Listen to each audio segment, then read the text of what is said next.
안녕하세요, 제이제입니다. 오늘은 사회성 부족한 남자가 연애하기 어려운 이유에 대해서 말씀드려 볼게요. 구독과 좋아요, 알람 설정까지 해주실 거죠? 그럼 바로 시작할게요.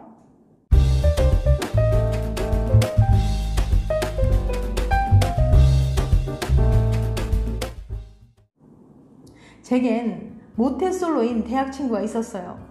흔히 말하는 인싸보다는 아싸에 가깝고 성격도 얌전한 편이었죠. 그래도 충분히 매력적이고 저와 있을 땐 말도 재밌게 잘해서 왜 연애를 못할까 싶었는데요. 친구와 함께 과 행사나 동기 모임에 나가보니까 어렴풋이 알겠더라고요. 친구는 사람들과 친해지려고 애쓰는데 상황에 안 맞는 말을 하고 과도한 리액션을 남발했거든요. 친구가 분위기 파악 못하는 사람으로 비춰질까봐 걱정됐어요. 당신의 능력을 평가합니다. 플랭클린 앤 마샬 대학의 메간 로울 교수가 마침 제 친구의 문제점과 관련된 실험을 진행했습니다. 메간 교수는 다른 사람들과 쉽게 어울리지 못하는, 즉 사회성이 부족한 참가자들을 모았어요. 그리고 이들에게 당신의 사회성을 평가할 거예요 라며 실험의 취지를 설명했습니다. 교수는 이어서 24개의 표정과 32개의 목소리를 제시했어요. 참가자들의 표정과 목소리 주인공이 어떤 감정인지 맞춰야 했죠. 결과는 어땠을까요? 놀랍게도 참가자들은 보통 사람들보다 타인의 감정을 잘 추측하지 못했습니다. 하지만 사회성이 떨어진다고 해서 감정을 파악하는 능력 자체가 부족했던 건 아니었어요. 사실 교수는 같은 실험을 반복했는데요. 이번에는 이렇게 덧붙였어요. 당신의 문제 해결 능력과 지적 능력을 평가할 거예요 라고요. 그랬더니 이번에는 참가자들이 보통 수준과 비슷한 점수를 받았습니다. 참가자들은 자신의 사회성을 평가하는 상황에서만 타인의 감정을 제대로 파악하지 못했던 거예요. 연구진은 이 현상의 원인으로 불안감을 꼽습니다. 스스로 사회성이 부족하다고 여기는 사람들은 자신의 사회적 능력이 평가되는 상황에서 숨이 막힐 듯한 압박감과 불안감을 느낀다고 해요. 예를 들면 많은 사람들이 나를 주목하거나 소개팅이나 미팅처럼 스스로 어필해야 하는 경우가 그렇죠.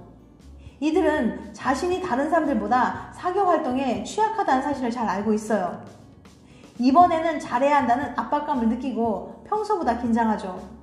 그리고 너무 긴장한 나머지 상황을 예민하게 바라보고 상대방의 사소한 시도에도 큰 의미를 부여하게 됩니다. 누군가 날 보고 피식 웃었다면 혹시 날 비웃는 건가? 라고 오해하기 쉬운 거예요. 그래서 이들은 종종 타인의 호의를 악의로 여기거나 부정적인 신호로 확대 해석하기도 해요. 예를 들면 소개팅할 때 오늘은 선약이 있고 다음에 봬요 라고 상대방이 말했을 때 내가 싫은가 라고 쉽게 판단해버리는 거죠. 이와 같은 과정이 반복되면 방어적인 태도로 다른 사람을 대하기 쉽습니다. 상대가 무슨 말만 해도 지금 저 사람도 나를 무시하나? 라며 삐뚤게 생각하죠. 이렇게 부정적인 자세로 대화에 임하다 보면 상대도 나를 오해하기 쉬워요. 왠지 삐딱한 사람, 대화하기 불편한 사람 같은 오명을 쓰게 되고요. 사람들 사이에서 더 고립되고 그러면 다른 사람들을 더 오해하고 악순환이 계속되는 거죠. 이 고리를 끊는 유일한 해결책은 다른 사람을 대할 때 스스로 불안해하지 않는 겁니다. 말이 쉽지 그게 어떻게 가능하냐고요? 이어서 구체적으로 알려드릴게요. 아웃사이더가 더 연애하기 어려운 이유. 사회성이 부족한 사람은 사회적 능력을 발휘하는 상황에서 더 큰 불안감을 느껴요. 너무 긴장하다 보니 상황을 예민하게 바라보고 상대의 사소한 신호에도 큰 의미를 부여합니다. 그래서 상대가 잘해주는데도 날 싫어한다고 오해한다거나 상대의 뜨뜻미지근한 태도를 나쁘게 해석하기도 하죠. 그러니 썸은커녕 모르는 사람과 친해지기도 매우 어렵습니다. 어떻게 하면 이 문제를 해결할 수 있을까요? 첫 번째, 나쁜 생각 멈추기. 먼저 내가 다른 사람을 대할 때 좋은 신호보다 나쁜 신호를 더 강하게 받아들인다는 사실을 인정해야 해요. 그 후 다른 사람과 대하다가 부정적인 생각이 든다면 일단 사고를 멈추세요. 지금 나를 비웃나? 내 말을 무시하네 라는 생각이 스친다면 바로 그때예요. 상상 속의 시나리오는 접어둡시다. 이렇게 나쁜 생각을 멈추고 나면 상황을 다르게 해석해 보려고 노력해 보세요.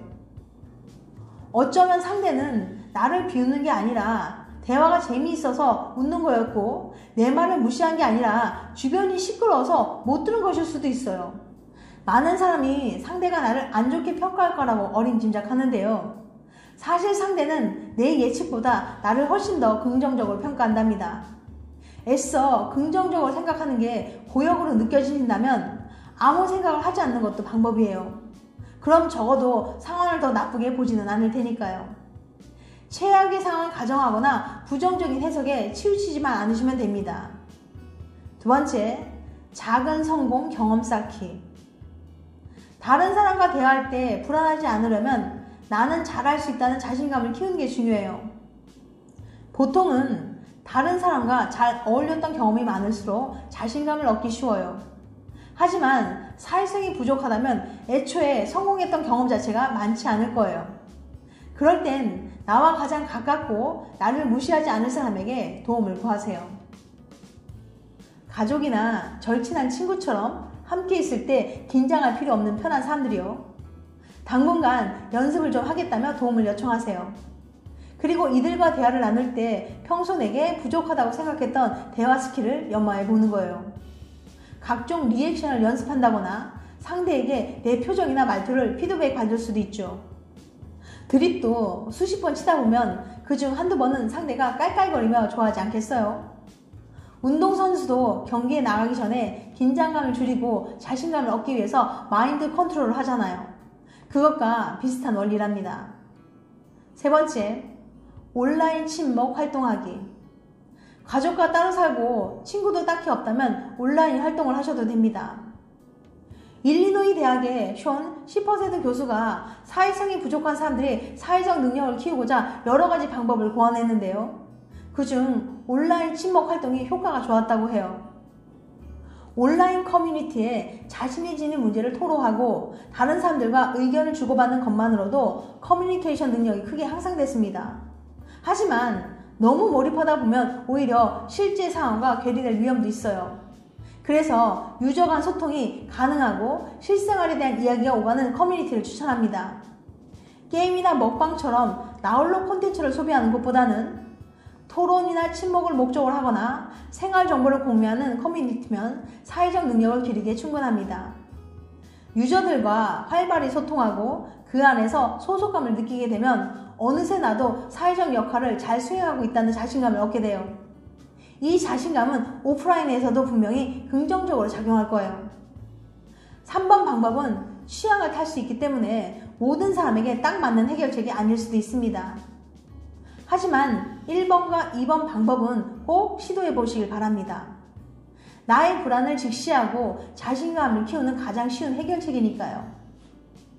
이 밖에 불안을 극복할 수 있는 나만의 해결 방법이 있다면 댓글로 공유해 주세요. 비슷한 어려움을 겪고 있는 분들에게 큰 도움이 될 거예요. 지금까지 사회성 부족한 남자가 연애하기 어려운 이유에 대해서 말씀드렸어요. 다음엔 더 재밌고 유익한 영상을 찾아뵐게요. 끝까지 시청해주셔서 감사합니다. 다음에 또 봬요. 안녕.